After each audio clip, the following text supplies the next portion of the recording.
بسم اللہ الرحمن الرحیم۔ السلام علیکم۔ اسی طرح کی دینی معلومات کے لیے ہمارے چینل کو سبسکرائب کریں۔ عام تبلیغ۔ حضور صلی اللہ علیہ وسلم نے چپکے تبلیغ کی شروعات کی تھی، لیکن چونکہ ہر آدمی کے سامنے جو آپ کے پاس آتا اللہ کا حکم بیان فرماتے، ایک خدا کو سب کا پیدا کرنے والا بتاتے، لوگ سنتے لیکن جواب نہ دے پاتے، البتہ اپنے گھروں اور مجلسوں میں جا کر اس نئے دین کا ذکر کرتے اور مذاق اڑاتے۔ اس طرح اسلام کا ذکر گھر گھر چھڑ گیا۔ لوگ سن کر حیران بھی ہو رہے تھے اور غصے سے دانت بھی پیستے، لیکن یہ پتہ نہ چلتا کہ کون کون مسلمان ہو گئے ہیں، اس لیے چپ رہ جاتے۔ حضور صلی اللہ علیہ وسلم نے اعلانیہ تبلیغ شروع نہ کی تھی، اس لیے کسی کو ان پر سختی کرنے کی ہمت نہ پڑتی تھی۔ حضرت ابو بکر رضی اللہ کا اثر تمام قبیلوں پر تھا، اس لیے اسلام اپنانے کے بعد آپ نے اپنے ہر ملاقاتی سے اسلام کی بات کہنی شروع کر دی۔ لوگ سنتے، اکثر قبول کرتے اور اسلام اپنا لیتے۔ چنانچہ آپ کی کوششوں سے حضرت عثمان بن عفان، حضرت طلحہ بن عبداللہ، حضرت سعد بن ابی وقاص، حضرت عبد الرحمن بن عوف، حضرت جبیر بن عوام ایمان لائے۔ ان ہستیوں میں حضرت عثمان رضی اللہ کافی مالدار تھے کہ اسی وجہ سے لوگ انہیں غنی کہا کرتے تھے۔ اب ان سب لوگوں نے مل کر تبلیغ کا کام شروع کیا، لیکن یہ تبلیغ ابھی تک رازداری کے ساتھ ہو رہی تھی۔ پھر بھی ان تمام کوششوں کے نتیجے میں دھیرے دھیرے اسلام پھیلنے لگا۔ چنانچہ حضرت ابو عبیدہ بن زرحہ، حضرت ابو طلحہ، عبد الاسد بن ہلال، حضرت عثمان بن مظعون، حضرت قدامہ بن مظعون، حضرت سعید بن زید، حضرت فاطمہ، حضرت سعید بن زید کی بیوی وغیرہ بہت سے لوگ مسلمان ہو گئے۔ دھیرے دھیرے مسلمانوں کی تعداد بڑھنے لگی۔ ابھی تک سب لوگ مکہ کے سرداروں سے ڈرتے تھے، اس لیے اپنے اسلام کو چھپائے ہوئے تھے۔ نماز چھپ کر پڑھتے تھے، یا تو اپنے گھروں کے کمروں میں گھس کر نماز ادا کرتے تھے یا پہاڑوں کے دروں اور گراہوں میں جا کر نماز پڑھتے تھے۔ چونکہ ہر آدمی اپنے مسلمان ہونے کو چھپاتا تھا، اس لیے مسلمانوں کو بھی معلوم تھا کہ کون کون سے لوگ مسلمان ہو چکے ہیں۔ کچھ دنوں کے بعد حضرت عمر، حضرت سعد بن ابی وقاص کے بھائی حضرت عبداللہ بن مسعود، حضرت عمار بن یاسر، حضرت خبیر بھی مسلمان ہو گئے۔ جو لوگ ابھی تک مسلمان وہ اپنے اخلاق میں سب سے نمایاں تھے، لیکن مالدار بالکل نہ تھے، بلکہ اکثر تو غلام اور لونڈیاں تھیں۔ اس وقت کے مسلمان نمازیں بھی چھپ چھپ کر پڑھتے تھے۔ حضور صلی اللہ علیہ وسلم اکثر پہاڑی دروں میں جا کر نماز پڑھا کرتے تھے۔ کبھی کبھی حضرت علی کو بھی ساتھ لے جاتے اور اپنے ساتھ نماز پڑھاتے تھے۔ ایک دن حضور صلی اللہ علیہ وسلم حضرت علی رضی اللہ کو ساتھ لے کر ایک درے میں پہنچے۔ نماز کا وقت ہو گیا تھا، دونوں نماز پڑھنے لگے۔ اتفاق سے حضرت علی کے چچا ابو طالب ادھر سے آ نکلے۔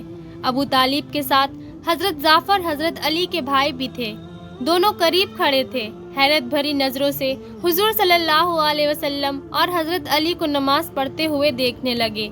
کچھ دیر کے بعد ابو طالب نے حضرت جعفر سے کہا، حبل کی قسم، جس طریقے پر محمد نماز پڑھ رہے ہیں بڑا ہی دل لبھانے والا طریقہ ہے۔ جعفر، تو بھی اپنے چچیرے بھائی کے بازو میں کھڑا ہو جا۔ فوراً حضرت جعفر دوسری طرف کھڑے ہو گئے۔ نماز پڑھتے دیکھا تو حضور صلی اللہ علیہ وسلم نے فرمایا، جعفر تم مسلمان ہو جاؤ۔ حضرت جعفر نے بھی اسلام اپنا لیا۔ حضور صلی اللہ علیہ وسلم نے دعا دی، اللہ تجھے جنت میں 2 بازو دے جس سے تو فردوس میں اڑ سکے۔ اسی دن سے آپ کا نام جعفر تیار ہو گیا۔ جب آپ نماز پڑھ چکے تو آپ نے ابو طالب کو کھڑے دیکھا۔ آپ صلی اللہ علیہ وسلم نے اپنے چچا کو سلام کیا۔ ابو طالب نے پوچھا، بیٹے یا تم کیا کر رہے ہو؟ چچا، میں نماز پڑھ رہا تھا۔ ابو طالب نے حیران ہو کر پوچھا، نماز پڑھ رہے تھے؟ تمہارا سامنے تو کوئی خدا بت نہ تھا۔ حضور صلی اللہ علیہ وسلم نے بتایا، میں بتوں کو سامنے رکھ کر نماز نہیں پڑھتا۔ پھر کس کی نماز پڑھ رہے تھے؟ ابو طالب نے پوچھا۔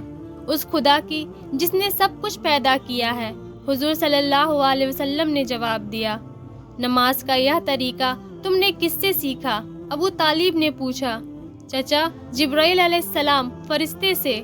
آپ کو باہرہ راہب کا واقعہ ہے یاد؟ ہاں یاد ہے، مجھ پر وحیاں نازل ہونی شروع ہو گئی ہے۔ اللہ نے مجھے پیغمبری کے لیے چن لیا ہے۔ تم پر اللہ کا کیا پیغام نازل ہوا؟ آپ نے قرآن کی تلاوت شروع کر دی۔ ابو طالب سن رہے تھے، ان کے دل پر اس آیتوں کا اثر ہو رہا تھا، بدن کانپنے لگا تھا۔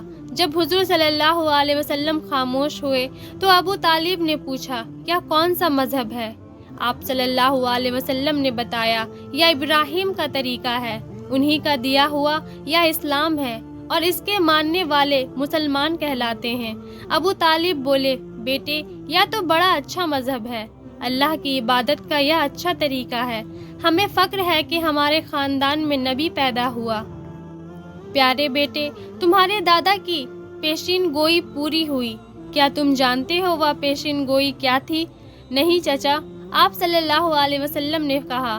میں بتاتا ہوں۔ ابو طالب بولے، جب تم پیدا ہوئے تھے تو تمہارے دادا نے تمہارا نام محمد رکھا تھا۔ لوگوں نے اعتراض کیا کہ آپ نے اپنے پوتے کا نام نیا اور نرالا کیوں رکھا؟ تو آپ نے کہا، اس لیے کہ میرا پوتا دنیا میں سورج بن کر چمکے گا۔ بیٹے، اب جبکہ تم پر وحیاں آنے کا سلسلہ شروع ہو چکا ہے اور اللہ نے تمہیں اپنا رسول بنا لیا ہے، تو یقیناً تم حجاز کے نہیں، عرب کے نہیں، پوری دنیا کے سورج بن کر چمکو گے۔ ابو طالب آپ کے چچا تھے، سرپرست تھے، بزرگ تھے، آپ کو ان کے سامنے زبان کھولنے کی ہمت نہ ہوتی تھی، لیکن جب آپ صلی اللہ علیہ وسلم نے ابو طالب کی باتیں سنی تو کہنے کی ہمت ہوئی۔ آپ صلی اللہ علیہ وسلم نے فرمایا، چچا آپ بھی مسلمان ہو جائیں۔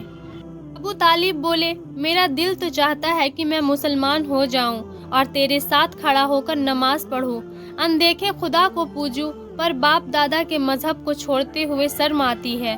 جب لوگ کہیں گے کہ اپنے بھتیجے کا دھرم اپنا لیا تو کیا جواب دوں گا؟ شرم وغیرہ سے کٹ کٹ کر رہ جاؤں گا۔ ہاں، میں تمہاری مدد کرتے رہنے کا وعدہ کرتا ہوں۔ میرے جیتے جی تمہیں کوئی آنکھ اٹھا کر نہیں دیکھ سکتا۔ میری تلوار اس کے سر پر چمک جائے گی جو تم کو تکلیف پہنچانے کا ارادہ کرے گا۔ ہاں، علی اور جعفر کو میں نے اجازت دی، یہ دونوں تمہارے مذہب میں رہیں گے۔ اب طالب نے حضرت علی رضی اللہ سے کہا، بیٹا تم محمد صلی اللہ علیہ وسلم کا ساتھ نہ چھوڑنا، جو مذہب تم نے اپنایا ہے زندگی بھر اس کا ساتھ دینا۔ حضور صلی اللہ علیہ وسلم نے ابو طالب کا شکریہ ادا کیا۔ ابو طالب گھر چلے گئے۔ حضور صلی اللہ علیہ وسلم علی اور جعفر کو لے کر اپنے مکان پر آ گئے۔ ابو طالب کی اس حمایت کے وعدے سے حضور صلی اللہ علیہ وسلم بہت خوش ہوئے تھے۔ انشاءاللہ اس کا اگلا حصہ جلد ہی پوسٹ کیا جائے گا۔ آپ حضرات سے التجا ہے، اسے زیادہ سے زیادہ شیئر کریں۔ اللہ حافظ۔